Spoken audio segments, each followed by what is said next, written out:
स्वास्थ्य राखायचं आहे का?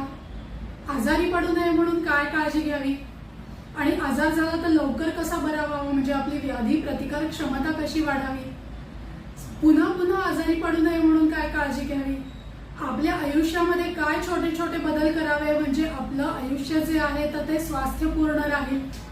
चला तर मग बघूया. नमस्कार, मी वैद्य अकल्पिता धानोरकर आपले आयु स्वास्थ्य या विश्वजय आयुर्वेद प्रणीत चॅनल मध्ये स्वागत करते. तर स्वस्थस्य स्वास्थ्य रक्षण म्हणजे काय, तर स्वस्थ व्यक्तीचं स्वास्थ्य रक्षण हे सुद्धा आयुर्वेदात सांगितलेलं आहे.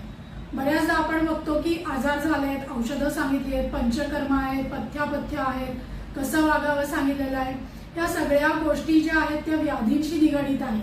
म्हणजे आतुरस्य विकार प्रशमन, की रुग्णाचा आजार झाल्यानंतर त्याचं शमन कसं करावं, काय काय बदल करावेत, या सगळ्या गोष्टी औषधोपचारांबरोबर सांगितलेल्या आहेत. परंतु महर्षींनी उपचाराबरोबरच सांगून ठेवलं आहे की तुम्ही स्वास्थ्य कसं रक्षण करावं. म्हणजे जर तुम्ही योग्य काळजी घेतली, तुमची दिनचर्या व्यवस्थित ठेवली तर तुमचं स्वास्थ्याचं जे आहे तर ते रक्षण होतं. तुम्ही दीर्घकाळपर्यंत विना व्याधी राहू शकतात आणि जर काही कारणाने अपत्याने व्याधी झालाच तर तो लवकर बरा होतो. त्यामुळे आज आपण बघूयात की स्वास्थ्य कसं टिकवावं. तर सगळ्यात पहिले म्हणजे आपण उठायचं केव्हा, तर ब्राह्मे मुहूर्ते उत्तिष्ठेत, म्हणजे पहाटे जे आहे तर सूर्योदयापूर्वी 1.5 तास आधी जे आहे तर ते उठायला पाहिजे. अगदीच शक्य झालं नाही तर निदान पहाटे 6 वाजेपर्यंत तरी उठायला हवं. का, तर या काळामध्ये वातदोष जो आहे त्याचा प्रभाव असतो. त्यामुळे मलविसर्जन जे आहे तर ते विना अडथळा होतं, नैसर्गिक उर्मिनी होतं, की जे खूप महत्वाचं आहे. त्यामुळे ब्राह्मे मुहूर्ते उत्तिष्ठेत, त्यानंतर शौच विसर्जन, ते झाल्यानंतर जे आहे तर दंतधावन सांगितलं आहे. तर ब्रश करत असताना तुम्ही कषाय रसात्मक, कडू म्हणजे तुरट, कडू, तिखट असे पदार्थ जे आहेत तर ते दंतधावनासाठी वापरायला पाहिजे आहेत. त्याच्याने काय होतं, तर हिरड्या ज्या आहेत त्या मजबूत होतात आणि दातांवर जर काही मल असेल तर त्याची स्वच्छता होते. आणि तुरट रस आणि कडू रस जे आहे तर त्या स्वच्छता करणारे असतात. आणि मग नंतर जे आहे तर ते अभ्यंग करायचं आहे. तर रोज अभ्यंग करायला सांगितलं आहे. का, तर त्यामुळे वृद्धत्व जे आहे तर ते उशिरा येतं, तुमची त्वचा चांगली राहते आणि फक्त त्वचाच नाही तर ते त्वचेबरोबरच दार्ढ्यकृत म्हणजे शरीराला जे सक्षम बनवणारं आहे, शरीरामध्ये एक व्याधी प्रतिकारक क्षमता निर्माण करणारं आहे असं अभ्यंग आहे तर ते नित्य करायला पाहिजे. तर रोज जे आहे, जे थंड ऋतू असेल, थंड प्रदेशात तुम्ही वास्तव्य करत असाल तर तिळाच्या तेलाने करावं. आणि उष्ण प्रदेशात तुमचं वास्तव्य असेल, उष्ण ऋतू असेल तर खोबऱ्याच्या तेलाने जे आहे तर ते अभ्यंग करावं. इतर काही प्रकृतीनुसार किंवा इतर व्याधींनुसार जे आहे तर वेगवेगळी सिद्ध तेलं येतात, ती पण वैद्यांच्या सल्ल्याने तुम्ही वापरू शकतात. अगदीच रोज जमत नसेल तर निदान तळपाय आणि डोक्याला जे आहे तर ते तेल लावलं गेलं पाहिजे आणि किमान आठवड्यातनं 2 वेळेला जे आहे तर ते अभ्यंग करावं. त्यानंतर जो आहे तर व्यायाम करायला सांगितलेला आहे. तर व्यायाम जर तुम्ही आउटडोअर म्हणजे बाहेरच्या ठिकाणी करणार असाल, धावण्यासारखा खेळ खेळणार असाल तर अभ्यंग करून ते करू नये. परंतु घरात जर तुम्ही व्यायाम करणार असाल, त्यावर वारं बसणार नसेल तर अभ्यंग करून तुम्ही व्यायाम करू शकता. नाहीतर आधी व्यायाम करून मग अभ्यंग करावं. तर व्यायाम जो आहे तो आपल्याला अर्धशक्ती असं सांगितलेलं आहे.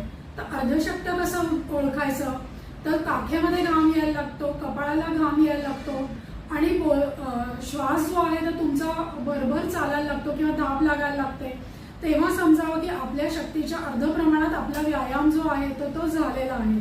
मग व्यायामामध्ये जे आहे तर तुम्ही धावणं, जॉगिंग किंवा ट्रेकिंग आहे ते करू शकतात, एखादा खेळ खेळू शकतात, योगासनं करू शकतात, वेगवेगळे वेटलिफ्टिंगचे प्रकार असतील ते तसे करू शकतात किंवा इतर जे व्यायाम आहेत जे तुम्हाला आवडतील त्या पद्धतीचा व्यायाम जो आहे तर तो रोज 30 ते 45 मिनिटापर्यंत व्हायला पाहिजे आहे. तर व्यायामानंतर जे आहे तर ते स्नान करायचं आहे. तर त्यामध्ये उठणं किंवा उद्वर्तन जे आहे ते करायचं आहे. उद्वर्तनामुळे काय होतं, तर फाजील मेद जो आहे त्याची वाढ न होता त्याचं क्षय होतो, म्हणजे ते फाजील मेदाची वाढ होत नाही आणि त्वचा पण जी आहे तर ती स्वच्छ होते.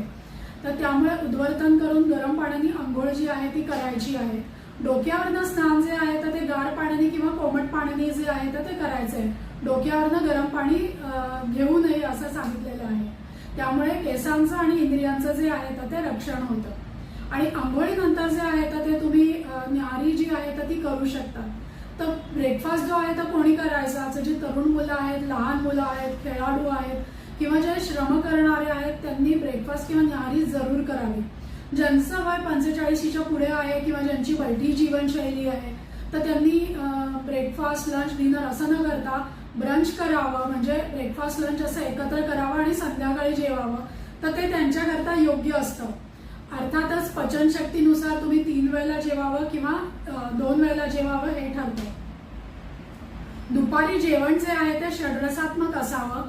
जेवणाची सुरुवात ही गोड पदार्थांनी करून शेवट हा तुरट पदार्थांनी करावा, त्यामुळे पचन जे आहे तर ते अतिशय व्यवस्थित होतं।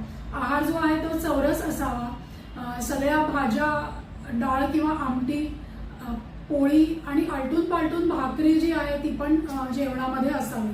सकाळच्या जेवणापेक्षा संध्याकाळचं जेवण जे आहे तर ते हलकं असावं, पचायला हलकं असावं। म्हणजे सकाळी जर तुम्ही वरण भात भाजी पोळी खात असाल तर संध्याकाळी भाजी भाकरी किंवा खिचडी किंवा 1 पॉट मील असं तुम्ही घेऊ शकतात। तूप जे आहे त्याचा समावेश जो आहे तर तो जेवणामध्ये दोन्ही वेळेला करायला हवा। 2 चमचे तूप जे आहे तर ते गाईचं तूप विशेष करून खाण्यामध्ये असलं पाहिजे। भाकरी जी आहे ती ज्वारी, नाचणी, बाजरी ही ऋतूनुसार किंवा तुम्हाला कशी पचते त्यानुसार आलटून पालटून जेवणामध्ये असू द्यावी। त्यामुळेही तुमचं पचन जे आहे ती पचायला हलकी असते।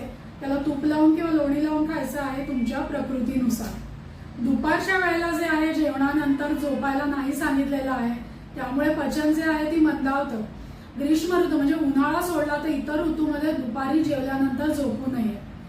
दुपारी 4च्या दरम्यान जर तुम्हाला काही खाण्याची सवय असेल तर त्यावेळेला एखादा राजगिऱ्याचा लाडू किंवा घरात बनलेला चिवडा किंवा भाजक्या लाह्या वगैरे असे पदार्थ जे आहेत ते तुम्ही घेऊ शकतात, किंवा सीझनल फळं जी आहेत तर ती तुम्ही घेऊ शकतात। फळं खाण्याचं टायमिंग जे आहे ते दुपारी आयडियली 2 ते 5 या दरम्यान फळं खावी, त्यामुळे कफही वाढत नाही आणि फळं जे आहे ते पण उत्तम रीतीने पचतं।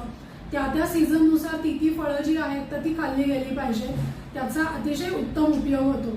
जेवताना जे आहे तर पालेभाज्या ज्या आहेत त्या पावसाळ्यात खाऊ नये, कारण त्या आम्लविपाकी असतात। पावसाळ्यात वातावरण कुंद आणि आम्लविपाकी असतं, त्यामुळे पालेभाज्या ज्या आहेत त्या पावसाळ्यात खाऊ नये। तसंच नेहमी पालेभाज्या किंवा कडधान्य जी आहेत ती आठवड्यातनं 1दा-2दा फार फार तर 3दा तुम्ही घेऊ शकतात। इतर वेळेला जे आहेत त्या वेलीवरच्या भाज्या आणि फळभाज्या असं जेवणामध्ये असावं। दही जे आहे ते रोज खाऊ नये, कारण दही जे आहे ते अभिषंधी आहे, शरीरामध्ये चिकटा निर्माण करतं, कफ वाढवतं।